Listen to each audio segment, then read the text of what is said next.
Salut mon cher. Vous allez très bien, Oui, je vais bien. Très bien. Vous? Ça va. Prenez place. Merci beaucoup. Alors, c'est un grand travail. Ah, vous comprenez. Nous sommes presque condamnés. Alors, pour ceux qui vous connaissent déjà, vous êtes le révérend Emmanuel Dodi. Il y a qui parle, vous êtes le 5 dans 1. J'ai entendu parler. Vous êtes à la fois prophète, pasteur, évangéliste et tout le reste. Mais c'est quand même rare à Kinshasa qu'on trouve un pasteur aussi effacé, aussi humble, dont on parle beaucoup, mais lui-même ne parle pas. Est-ce que c'est une fausse modestie ou un effacement pourvu d'être plus grand davantage? Ok, ça va, je vous invite. D'accord. Ok, merci. On a l'honneur de venir là-bas. Prenez place. Merci beaucoup.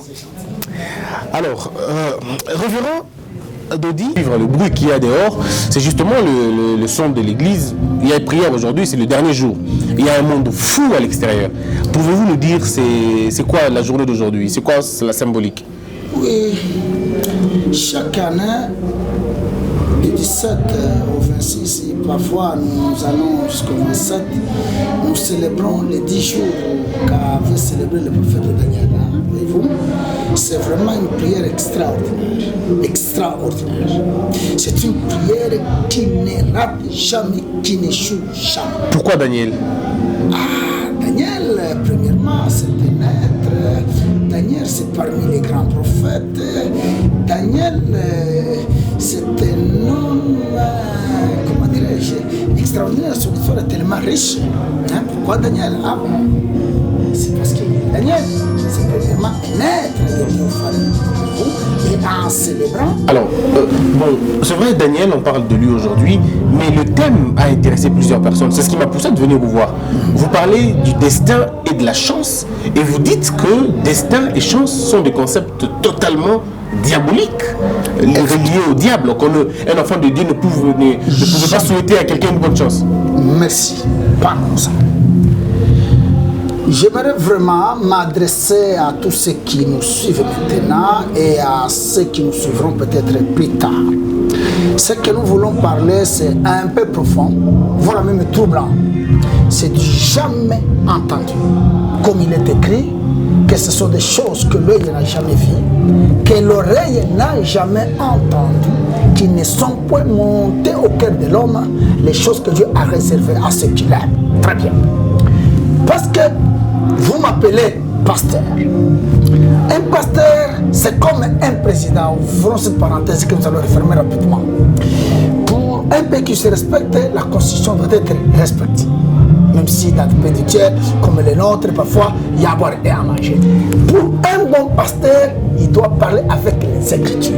Sinon, nous allons créer des polémiques inutiles. Ésaïe 65, verset 11. Je parle avec les Écritures. Ésaïe, le prophète Ésaïe, chapitre 65, verset 11.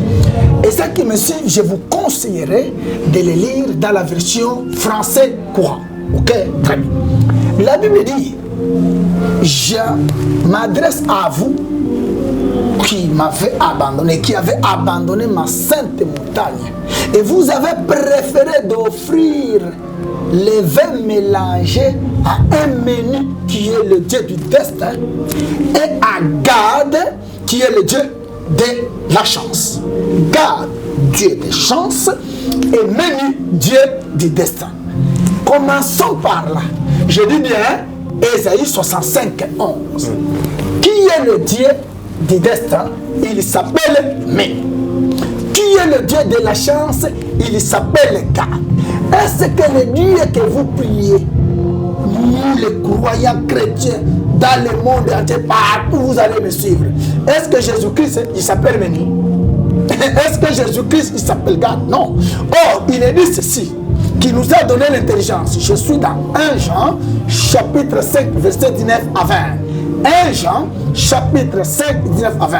Il est dit, qui nous a donné l'intelligence de connaître le véritable. Et nous sommes dans le véritable. Jésus-Christ, c'est lui le Dieu véritable. Et donc, le Dieu véritable, c'est Jésus-Christ. Maintenant, lorsque le prophète Ésaïe, dans son chapitre 65 et 11e verset, il nous présente un certain Méni, celui qui dégage le destin, qui à son tour ce destin-là dégagera autant de choses, et un certain Gad, qui est le Dieu de la chance. À vous de juger. Et donc, si toi, mon frère et ma soeur, tu me suis maintenant là, tu croyais, tu considérais que le destin, c'était quelque chose qui venait de Dieu, vous étiez vraiment dans une erreur extraordinaire. Alors, le destin, pour certaines personnes, c'est une prédestination de quelque chose. C'est quelque chose de déjà programmé. Effectivement. Oui, et que vous ne pouvez rien contre le destin. Très bien. Est-ce que c'est une fausse route ou une bonne route? Une fausse route. Effectivement, c'est celui qui a placé le destin, parce que nous étions encore dans le préambule, maintenant un peu en profondeur. Ce destin-là dégage 3 lois. Parmi ces lois, vous trouverez la loi de la contradiction, la loi de l'imitation et la loi de programmation, comme vous venez de le dire. Très bien. Quand il a placé le dessin, c'est Dieu-là même, quand il a placé le dessin, c'est que le destin, pour mieux travailler, il travaille avec ces lois. Le destin est assis sur ces lois-là, qui la loi de la contradiction, de l'imitation et de programmation. C'est-à-dire, l'homme, tout ce que les hommes vivent, a été programmé. Par qui? Ah, par le destin. Je suis dans la Bible. Oui, par le destin. Mais non, pas le Méni. Qui est le Dieu du destin? Alors, comment Méni peut placer quelque chose dans ce que Dieu considère de bon et de bien? Non, mon frère Christian, journaliste de votre état, Dieu n'a jamais considéré que les desseins étaient bons. C'est les hommes. Ah, voilà. Oui, Dieu considère que l'homme était bon. Il a vu que toutes choses étaient bonnes quand il a créé le monde. Nous y compris. Il dit que nous sommes sa ressemblance et son image. Mais comment nous qui sommes sa ressemblance et son image, nous aurons le destin, et lui qui est notre ressemblance n'aura pas le destin? Une bonne question. Oui. Ici, vous me parlez de l'homme qui n'avait pas encore péché. Ah, voyez-vous? D'accord. Créons l'homme à notre image, à notre ressemblance. C'est cet homme-là qui était dans la communion avec Dieu. Maintenant, après sa chute, le destin s'est installé. Ah, donc le destin s'installe après le péché. Le péché. Quand Adam a péché, et la mort a vu jour, et le destin a vu jour, et d'autres choses ont vu jour, entre autres le destin, la chance, et d'autres choses qui s'ensuivent. Alors, si je comprends bien, c'est le péché qui a ôté la couverture qu'on avait de Dieu pour nous laisser entre les mains de Méni, entre les mains de Gad et tous les autres. Ce que vous appelez la couverture, c'est que moi, j'appellerai le plan merveilleux. Ah, Jérémie, chapitre 29, verset 11. Il est dit, je connais le plan que j'ai formé pour vous, un plan de paix et de bonheur pour vous donner un avenir fait de l'espérance. Dieu n'a jamais dit, je connais le destin. Il dit, je connais le projet, le plan que j'ai envers vous. Mais le destin n'est pas toujours fatal, il y a des destins bien. Je parle de Félix Tshisekedi par exemple. On peut parler d'Obama, on peut parler de Booker T. Washington, des gens qui ont dit, bon, c'était un destin, j'étais là, je suis devenu président de la République. C'est à tort qu'ils le disent ou ils savent pas ce qu'ils veulent dire? Ils n'ont pas tort, parce qu'ils croient au destin. Ah, je suis le seul qui détruit le destin, qui démontre aux gens que le destin ne vient pas de Dieu. Dans le destin, il n'y a pas que les mauvaises choses en soi. Ouais. Ça dépend de celui qui a placé le destin en toi et en moi. Pour toi, ça peut être positif, chez moi peut-être négatif. C'est ce qui fait que dans le destin, il y a parfois les choses négatives et les choses positives. Or, dans le plan merveilleux, tout est positif.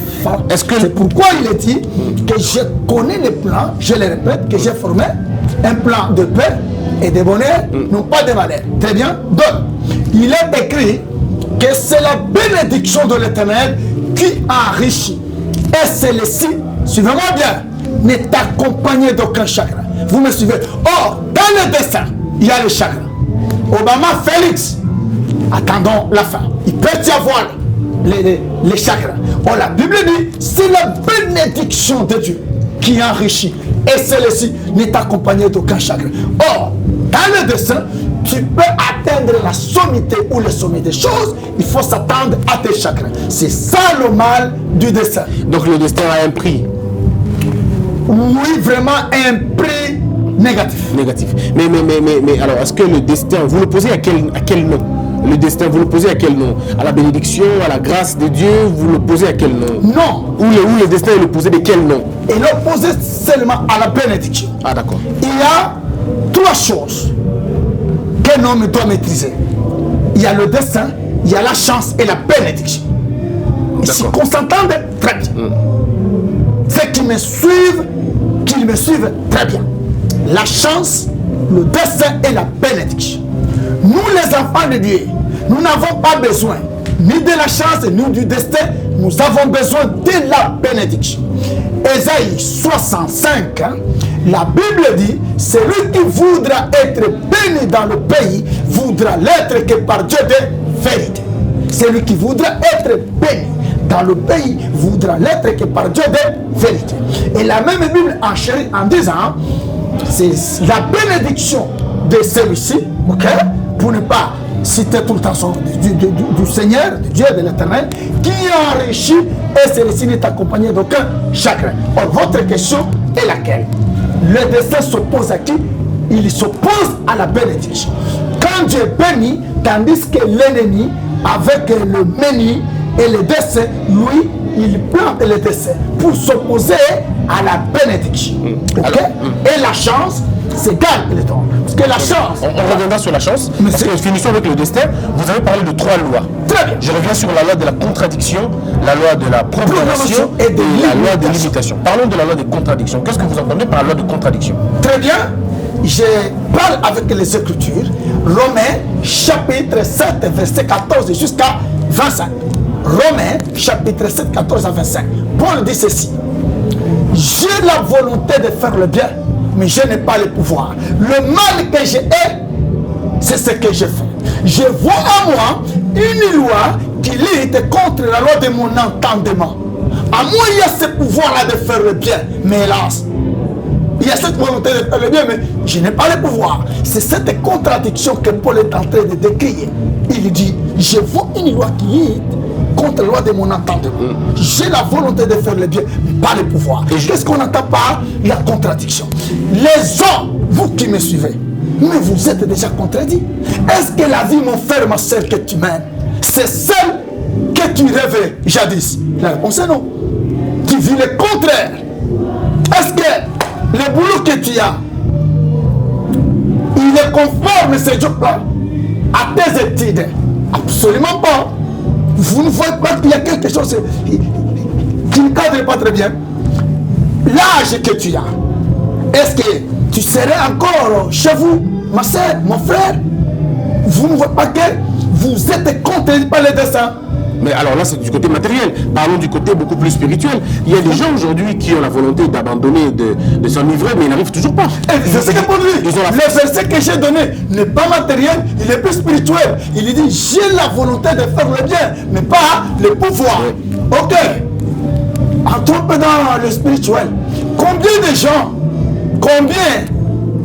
qui prennent autant de décisions cette année-ci? Je ne prendrai plus de femmes, je ne me livrerai plus à l'impudicité. Mais après quelques mois, il lui retourne. Mais justement, qu'est-ce qui se passe? C'est cette contradiction. C'est le destin. Ouais. La loi est écrite dans le destin. Et le destin dépend d'un Dieu Méni. Alors donc tous ces gens sont prisonniers de Méni. J'ai dit le monde entier. Okay. Le monde entier. C'est comme ça que le prophète Mahomet a induit les gens en erreur quand il parle du destin. Parce que les musulmans croient au destin. C'est l'œuvre de l'ennemi. Moi je parle avec la Bible, Ésaïe 65. Utilisez la version française courant. Le Dieu du destin, il s'appelle Méni. Notre Dieu, c'est Jésus-Christ. Est-ce que les choses sont claires? Est-ce que ce n'est pas une question de mots, tout simplement? Est-ce que dans d'autres versions, on parle de destin? Dans d'autres versions, on parle de quel terme, finalement? Toujours le destin. Toujours le destin. Pour qu'on évite assez... Oui, justement. Alors, ce n'est même pas les généraux. La contradiction. Aussi. Parce que dans la contradiction, est-ce que vous n'êtes pas en train de disculper l'homme? Finalement, vous n'êtes pas en train de donner une béquille aux faiblards, aux gens qui racontent simplement leur vie, qui n'ont peut-être aucune intention d'abandonner le mal, mais ils veulent faire comme les pharisiens. Je vais abandonner, mais je n'arrive pas. Est-ce que ce n'est pas cela? Maintenant, où est-ce que vous placez la responsabilité de l'homme devant ses erreurs, devant ses péchés? En soi, l'homme il n'est même pas responsable de ce qu'il fait. C'est un esclave de ce Dieu-là. Mais okay. Il n'est même pas responsable. Ok? Tout homme? Je dis bien. Aujourd'hui, les Nations Unies nous disent ceci, que l'humanité, ce que vous appelez le monde, ou la planète Terre, avoisine au moins 6 milliards déjà, quelques. D'accord. Et d'ici 2050, on aura au moins 9 à 10 milliards. Tous ces gens que vous voyez, les présidents de la République et les ministres, sont soumis à un menu qui, à son tour, il a placé le destin. Tenez, c'est pourquoi on dit que je voulais faire ceci ou cela, mais le destin en a décidé autrement. Et donc l'homme n'est même pas responsable de ce qu'il fait, il est soumis. Il est sous le pouvoir du destin. C'est pourquoi qu'est-ce que je propose? C'est là la question. Enfin, ceux qui me diront que peut-être il a bien parlé. Mais qu'est-ce qu'il propose? Ça, on reviendra parce que vous avez dit ce qu'on propose au destin, c'est le plan merveilleux de Dieu. Alors, mais je vais au plan merveilleux de Dieu, l'homme reste toujours irresponsable. L'homme reste toujours responsable. Alors, je ne vois pas pourquoi Dieu nous a donné le libre arbitre. Si, au fond du compte, au fond de la chose, ça ne compte pas. Si je ne peux pas faire ce que je veux, c'est le destin. Si je ne peux pas faire ce que je fais, c'est le plan merveilleux de Dieu. Où suis-je moi en tant qu'homme? Très bien. Que ce soit dans le dessin ou dans le plan merveilleux, il y a la part de Dieu et la part de l'homme. Okay? Ici aussi, il y a la part du menu et la part de cet homme qui est porteur de ces destins-là. C'est dans ce sens. Mais la part de l'homme, elle est vraiment minime. Vraiment minime.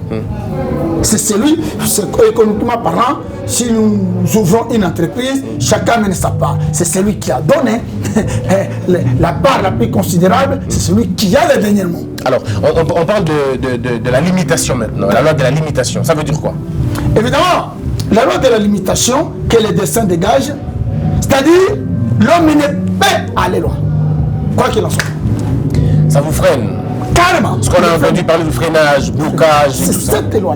C'est pour ça là, je m'adresse un peu à ceux qui parlent trop des limitations, tout ça là. Mais moi, je proposerais à ces gens-là d'aller plus loin. Si vous battez contre les esprits de blocage et de limitation, mais moi, je leur propose d'aller attaquer ce Dieu-là qui a placé les décès en eux. Alors, si vous attaquez le menu, l'accessoire tombera directement. Directement. Si vous êtes délivré du menu avec son dessein, là, à ce moment-là, c'est Dieu qui devient votre Seigneur et Maître. Là, il placera le plan merveilleux qui dégagera à son tour la paix. Et la troisième loi, c'est la loi de programmation. Alors, ça veut dire quoi, la de programmation? Oui, vous savez, en informatique, hein, la chose qui est programmée, elle ne peut en aucun jour dépasser ce qui avait été déjà fait. Là, nous sommes en informatique. La loi de programmation, c'est que, avec le dessin, il a déjà dit, toi, tu feras ça, ça, ça, à une telle période, il y a des choses qui vous arrivent, il y a des événements, tout est arrangé. Comme un mal, ça a été déjà programmé. Mais comme l'homme ne comprend rien, il y a même ceux qui disent que Dieu m'a béni. Je vous dirais que la plupart des mariages sont les mariages de destin. Il y a les véhicules du destin, les maisons du destin, même les églises, parce que, parlons de la spiritualité, il y a les églises que Dieu ne reconnaît jamais basées sur les dessins. Même pasteur qui est là, et les gens viennent en masse. C'est un pasteur qui est dans un dessin. Et pourquoi un Dieu si amoureux, si tendre, si miséricordieux, peut-il laisser ses enfants être cloués dans une programmation, sachant que ses enfants n'ont pas le pouvoir de sortir de cette programmation? Mais évidemment, ce Dieu-là, il est tellement miséricordieux, bon et même compatissant, il a déjà tracé la voie devant ces gens-là qui est la voie de la croyance. Croyez en moi et en celui que j'ai envoyé, c'est-à-dire dans le Seigneur Jésus, vous quitterez cette loi-là. Parce que Deutéronome est clair, il dit, j'ai mis des choses devant toi, la vie et la mort, le bien et le mal, à pas de faire les choses, c'est Dieu qui l'a dit. Et comment on brise le destin? C'est pas la délivrance, on a besoin d'un prophète. Parce que dans la théorie que j'aime, il y en a autant, et j'aime cette théorie d'être contraire. Si ce n'est pas un homme que la révélation nous a été donnée, c'est par ce monsieur-là que la délivrance nous sera aussi donnée. Alors, donc, le destin, il faut le bannir dans le lexique de chrétien. Il faut vraiment faire la promotion de ce que je vous dis, mon bien-aimé. Les gens vivent vraiment dans le destin. Nous ne devons pas les bannir, les détruire. Faire en en sorte que Dieu installe le plan merveilleux. Et ce plan-là, à son tour, dégagera la bénédiction. Là est la bénédiction, il n'y a pas le chagrin. Je suis dans les Écritures, c'est la bénédiction de l'Éternel qui enrichit et celle-ci est accompagnée d'aucun chagrin. Or, avec le destin, tu peux monter, tu peux tout avoir. Ici, il te donne les pouvoirs, il te donne les moyens. Là-bas, il met en toi la maladie. Et la chance alors, la chance. Pour terminer, c'est quoi une chance quand on entend le God, c'est quel type de Dieu? C'est la Bible qui le discerne, pas moi. C'est la Bible. Il dit, c'est God qui donne la chance. Définissons un peu de manière sommaire la chance. C'est les hasards et les mystiques. Or, les hasards n'existent pas devant notre Dieu. Qu'on sait qu'on vienne, qu'on s'entende déjà. La chance, c'est quoi? C'est ce que vous voyez surtout en Afrique, n'est-ce pas, même dans ce pays-ci, que ceux qui nous suivent peut-être ailleurs comprennent, il y a un principe, un langage vulgaire qui se raconte dans toutes nos rues disant chasse et locopamba.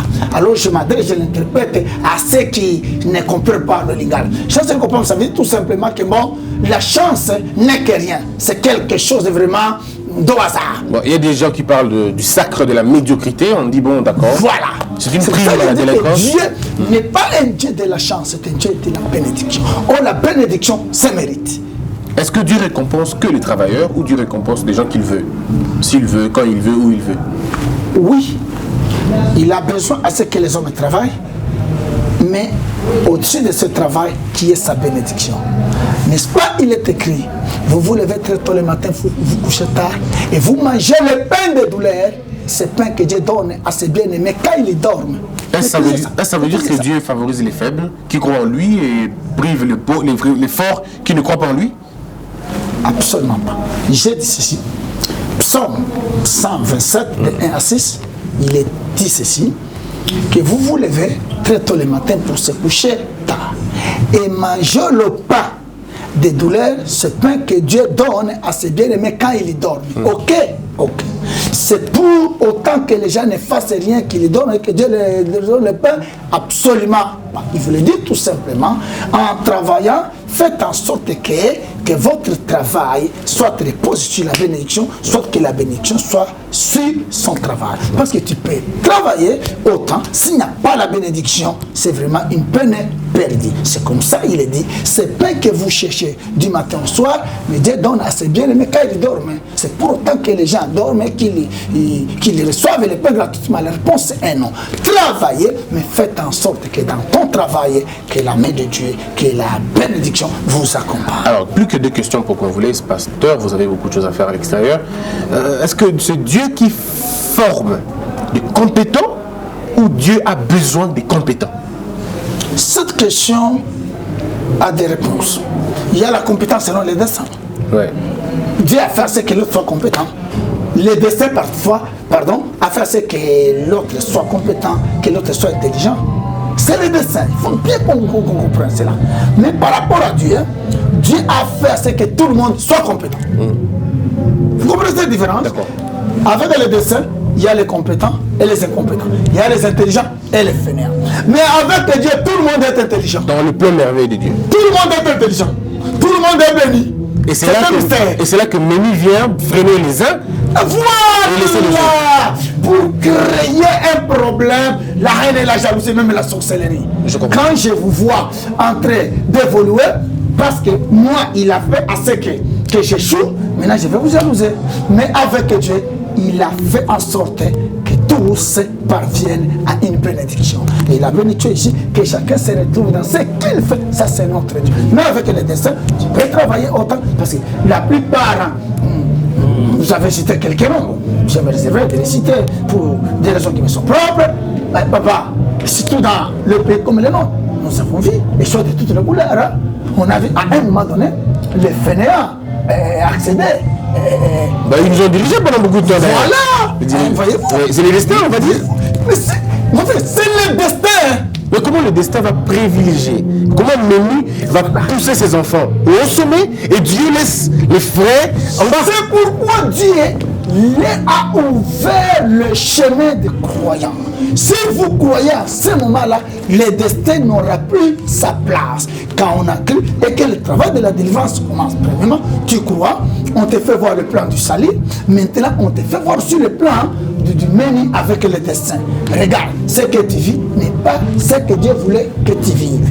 Que faire? Maintenant que tu as crié, passe par la délivrance. Voici la voie, voici le chemin à suivre, marche Jésus. En ce moment-là, la délivrance s'installera et vous allez voir que le Seigneur renversera les destins pour placer le plan merveilleux. Mais si quelqu'un, il est figé dans ses certitudes, il est figé dans sa philosophie, bon, je sais, ça ira, c'est une question de temps, c'est le destin. Alors, mais c'est toute une génération qui parle de cela. Moi, je suis né dans ça. Oui, à chaque fois que j'allais présenter mon examen.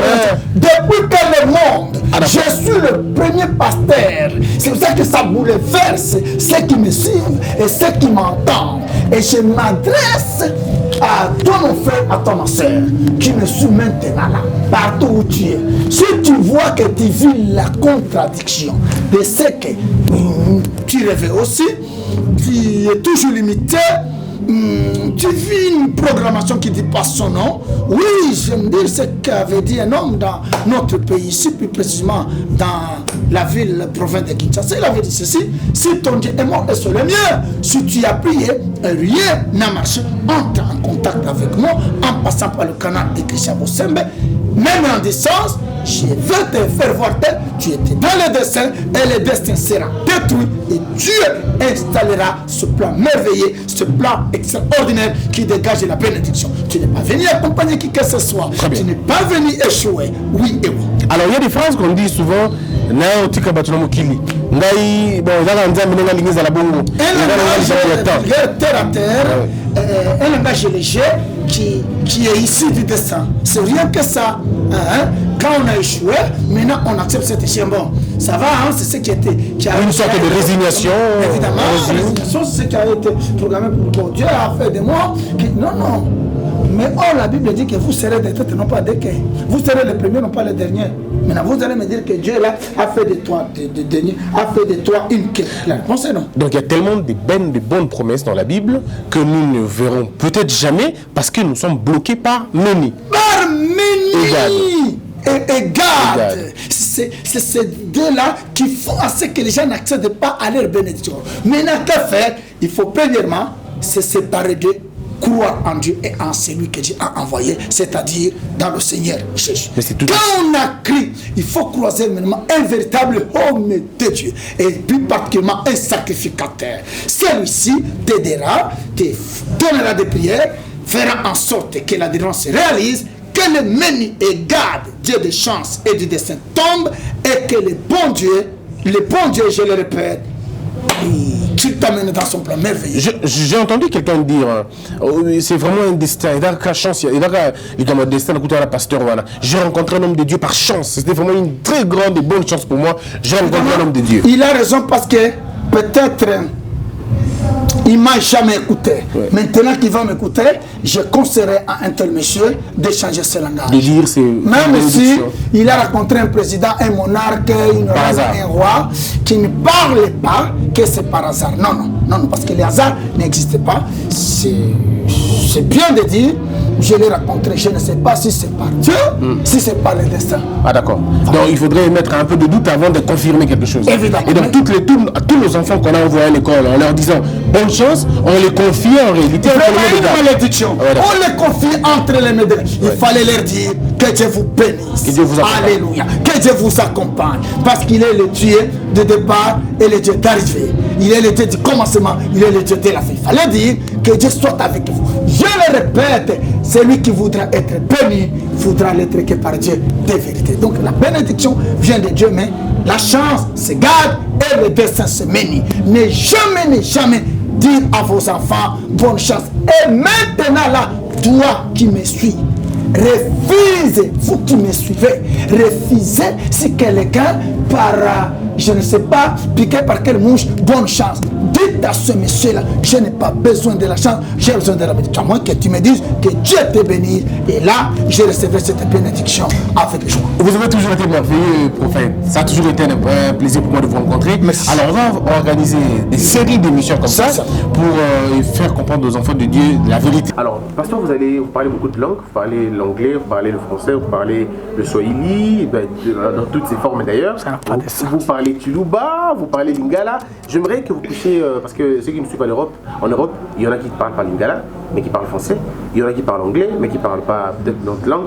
Est-ce que vous pouvez nous faire la même phrase en 2 ou 3 langues, c'est langues que vous voulez?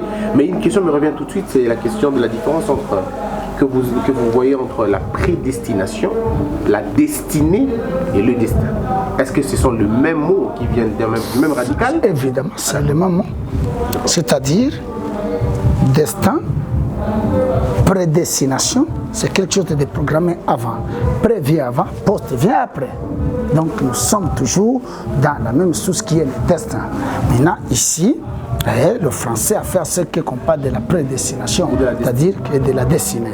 La destinée, parfois j'entends les gens dire nous sommes un pays de la destinée prophétique. Ça me fait tellement mal. J'ai entendu même pasteur dire ça. Nous, il est destiné. Vraiment, c'est vraiment une maladie de questionnaise, que ceux qui me suivent me pardonnent pour ça. Mais néanmoins, il devrait dire tout simplement que nous sommes un pays qui est dans le plan prophétique, qui est de parler de la destinée, tout ça. Ok. M'avait demandé de s'adresser tant dans nos langues tant nationales qu'internationales. Bon, je pense que prochainement, peut-être, je choisirai l'une de nos langues. Aujourd'hui, parler de nos langues, je ne sais pas. Votre numéro de téléphone, pour ceux qui veulent contacter tout directement, comment peuvent-ils vous rejoindre? Merci. C'est le préfixe, mais j'entre directement 09 98 09 98 32 38 98 09 98 32 38 98 et 080. Même si vous êtes ailleurs, c'est 00 tout ça avec notre préfixe. C'est l'autre numéro, c'est 089 85 27 79 et 6 à la fin. Très bien. Si vous m'appelez par ce numéro, vous entrez en contact avec moi. Vous serez en mesure de prier pour ceux qui sont à l'étranger, ceux qui vous appelleront pour participer à des conférences, ceux qui auront besoin de questions, de réponses et tout? Je le ferai volontiers. S'ils n'entrent pas directement en contact avec moi, ils peuvent passer par vous. D'accord. Vous pouvez me faire parvenir leurs préoccupations et je les résoudre. Alors, on va terminer, messieurs et dames. Je demanderai à vous qui suivez cette émission de continuer à suivre. C'est une nouvelle émission, c'est vrai. Le pasteur Dodi l'a inauguré. Ça s'appelle Entretien. Ça sera une émission où nous viendrons chez vous, comme maintenant, où vous viendrez dans nos plateaux pour discuter. Et comme le pasteur va commencer avec lui, on parlera que de choses de Dieu, de choses qu'aucun œil n'a vues, qu'aucune oreille n'a entendu. On va essayer un peu d'entrer en profondeur, comme on l'a toujours fait avec lui, parce qu'il faut vraiment rentrer à l'intérieur. Alors, c'est vrai, pasteur, on va vous laisser, mais moi je me pose toujours la question, ça c'est à moi. Est-ce que dans nos églises aujourd'hui, on enseigne ou on exhorte?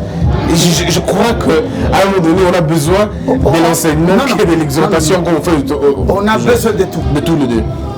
L'Église a besoin de l'évangélisation, Oui. de la prédication, de l'exhortation, de l'enseignement et de l'édification. Chaque parole représente un ministère. Oui. Le pasteur édifie, l'apôtre prêche, l'évangéliste évangélise, le docteur exhorte et le prophète enseigne. Alors, si vous refusez et l'une de ces paroles, c'est que vous refusez d'office le ministère. Ouais. Mais pour que l'exhortation soit assise, il faut qu'il y ait d'abord un bel enseignement. Parce que si les gens se sont détruits, c'est peut-être parce qu'il n'y a pas eu un bon enseignement. Pas même ça. Ah, d'accord. L'exhortation a son objectif. L'enseignement a son objectif. Toutes ces choses-là convergent vers un objectif commun de faire en sorte que l'âme qui a cru que cette âme soit bien affermie.